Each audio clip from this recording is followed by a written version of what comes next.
Today is 17 years to the death of Yehuda Amichai, the most prominent Israeli poet that changed the face of Israeli poetry. I'm going to read in tribute to him half of a poem, maybe the last one, when he was his deathbed, dying from cancer in 2000. And this poem is interesting. I'm not going to read the whole thing because it includes love, God, and poetry, all in the space of one poem. And this is remarkable. You, my love, you made it possible for me not to love humanity, not to love God. It gave prominence to all our words, because words should be hard as a diamond to cut the glass of reality. Isn't it wonderful? So, shifting gears, I stand in the long line of people that put God on trial. Among them Robert Zell and other prominent people. My relationship with God is hard. I hate God. I want to punch him in the face, if he has a face. I'm not sure. I wrestle. So this first group is about God. The first experience is one of the only experiences that I really felt closer to the divine or whatever, because it happened in the Dominican Republic. Gaston forgets the small chapel in Sosua, Dominicana, transported safely in his blue parachute to Mount Carmel, beautiful peak. His sweet voice rolls down and echoes in the valley. The words melt under his tongue.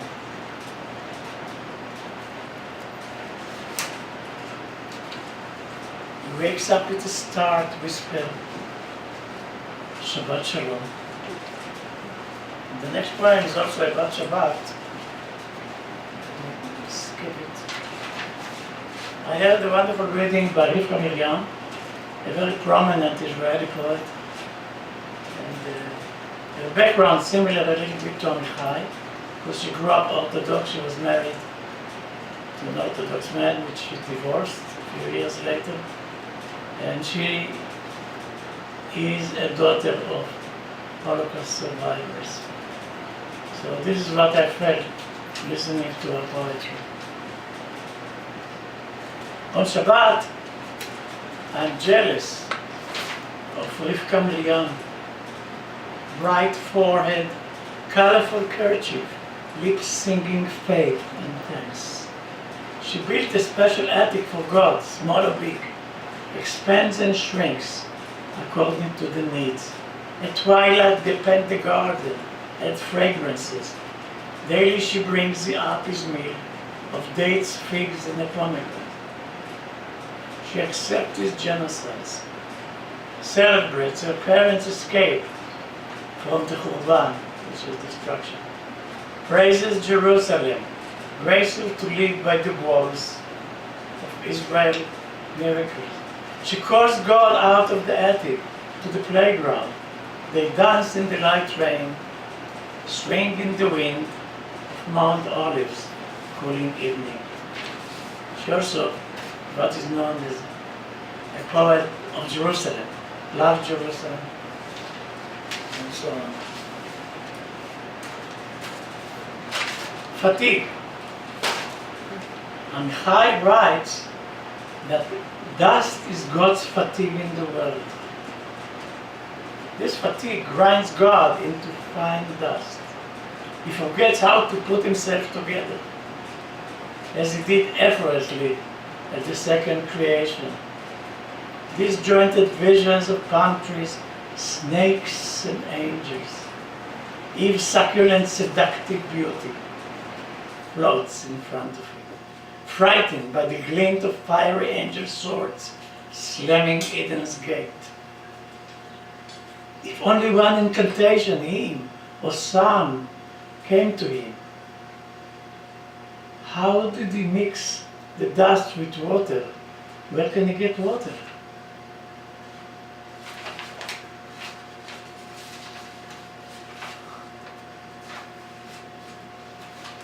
Another one about God. God calls me, I'm not home. I call him, he's not home. Not even an answering machine, which dates me. I should say voicemail. Or a little angel on the night shift, outside. Everything is in order, the stars are lit. The pale moon, sickly, hangs up there and swings. The ocean still roars, shells are disintegrating on the beach.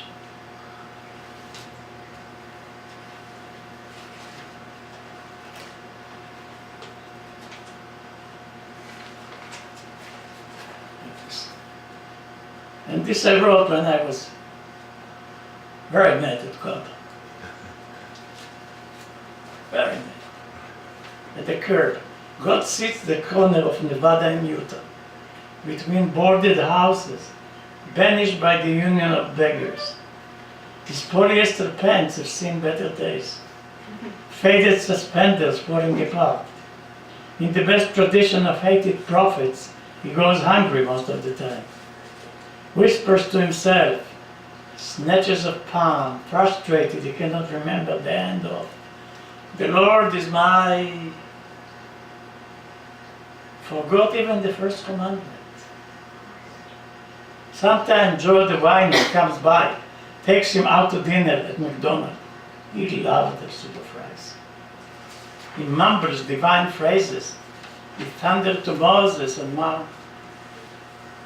Mount Sinai. Forgets most of it. He wishes he had the vision of the chariot Ezekiel had. In the back of his mind, Sodom and Gomorrah are lovely places. He drops in churches, synagogues, mosques, bored by tears by the sermons. Gets highs from the liturgy. He adopted the habit of stealing from the collection boxes. Snores in the back, gets thrown out. He's fascinated by the intricate calligraphy in mosques. Taught himself Arabic. He wanders into museums, seeks the saints section, gets furious with them. They got it all wrong. Well, the lepers, the cripples, stray cats, and donkeys. He's sitting with the curse of never getting old. The angel of death shines him. Disgusted, Satan won't even bargain with him. God falls at the curb as a bundle, waiting to be picked up with the morning collection. Well, that's anger.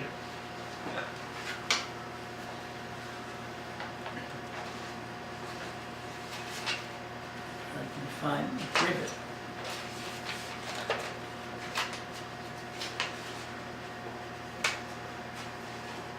This is one that I've written recently, a few months ago. And it came in Hebrew, and that was an interesting experience because I wrote the poem both in English and Hebrew, going back and forth, and it's a rare occurrence usually. It comes in one language and then I think about it, can I translate it? So first I'll read the English. Grace. There I knew grace like no other. An angel kisses my forehead. Another one pats my eyes. The third one drops honey lace necklace into my mouth. Now the Hebrew, and you notice how different it is. שם ידעתי חמלה שאין כמוה. בשום מקום, בשום זמן. מלאך מלטפת משחי, שני, נושקת עיניי, ושלישית, מזילה מחרוזות של דבש אל גרוני. It's like another word, right? So it's always good to end with grace. And I'm finding that all the levels that my relationship with God, and you know this is one of the definitions for atheists.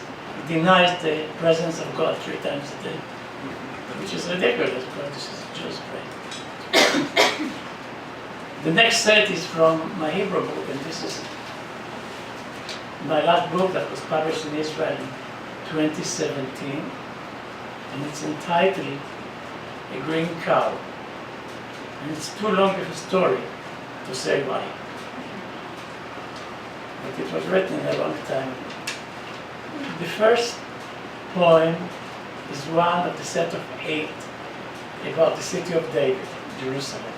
And it will be published in the Poetica Anthology, which I'm sad to say will be the last publication of Poetica because they're shutting down. And the editor said, we're doing very well in praises, not so well in money. People didn't support it, so it closes, and this is sad for me. I published a few and won an awards years back. So this is Jerusalem 1960. This was a magical time. Although the city was divided, there was something about it that I never could define of the city being divided. And this gives you a little bit of a feeling what it meant to live in a city divided, always tense.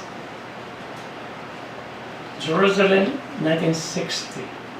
Ancient towers blurred by mists, God's orphan in rags, city sealed in twisted concrete, from Rotterdam to Manila Street. On the broken steps, a scrawny cat, red tiled roof collapsing into rusted barbed wire. An insolent ball rolls into Norman's air.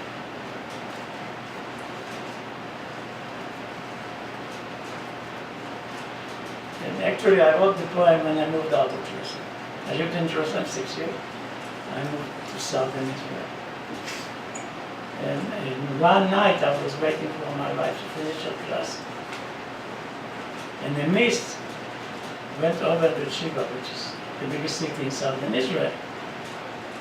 And I happened to have a pencil, so I scribbled on a napkin this poem. מחוקה בערפילים, מתנשאת במגדלים, כתומתו של אלוהים, מנוטרדם ועד ממילה, כלואה בעריתות בטון, שוקים גגות הרעבים האדומים, אל עשב גבה קומה, מוקשים ותיל בשטחי הפקר. תולה כבשים מעבר לגדרות, ומתגלגל כדור בחוצפתו בין המדינות הסתר. Very right.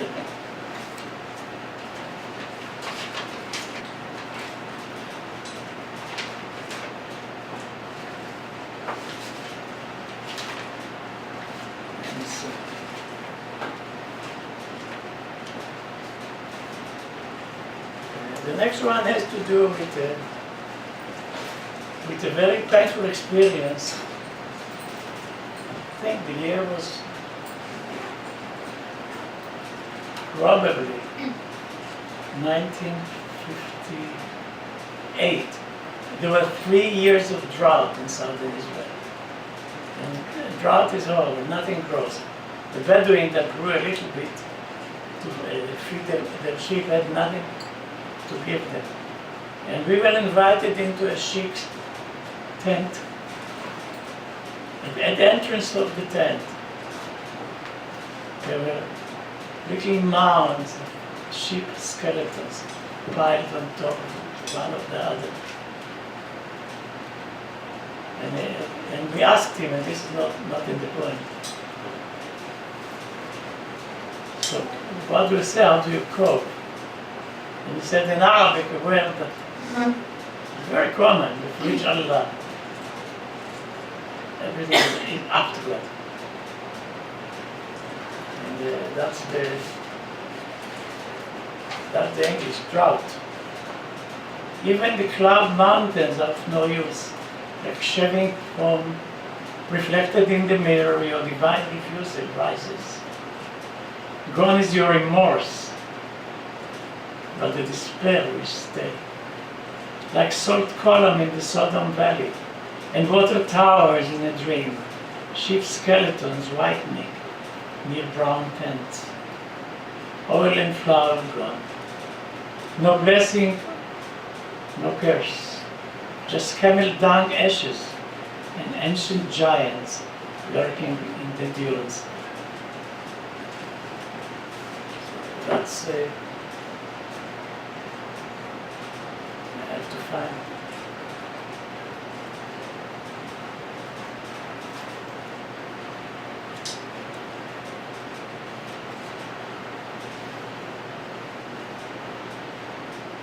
When I came back from the war in 1967, I wrote a poem. I wrote very few poems about wars. Although Israel is always between wars. It's either the big war, small wars, there's never a respite. You read the news or you listen to the news. You know, that continues because of different reasons. And so on. So I read the Hebrew first. כבר אינם שומעים,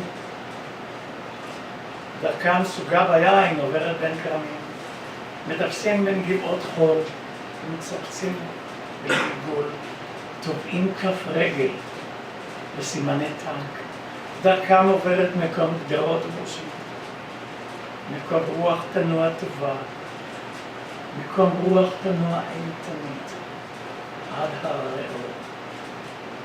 They are still startled by chopper on the way to the hospital. The way is paved with wine, goes between vines, climbing between dunes and waiting for the incarnation. Put the foot in tank. The way is going through fences and cypresses, where the wind is moving good and awesome till the mountains of light. And this is the ending poem of the Hebrew book.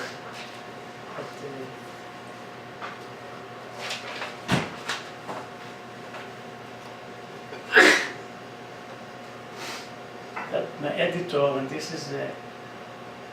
volume is dedicated to the editor that published my first poem in January 1967 and kept encouraging me, and this is the last poem that he published before I came to the States, because he said this is the best and I'm saying it for us. In Marienbad or somewhere else, idols frozen in the fountains. People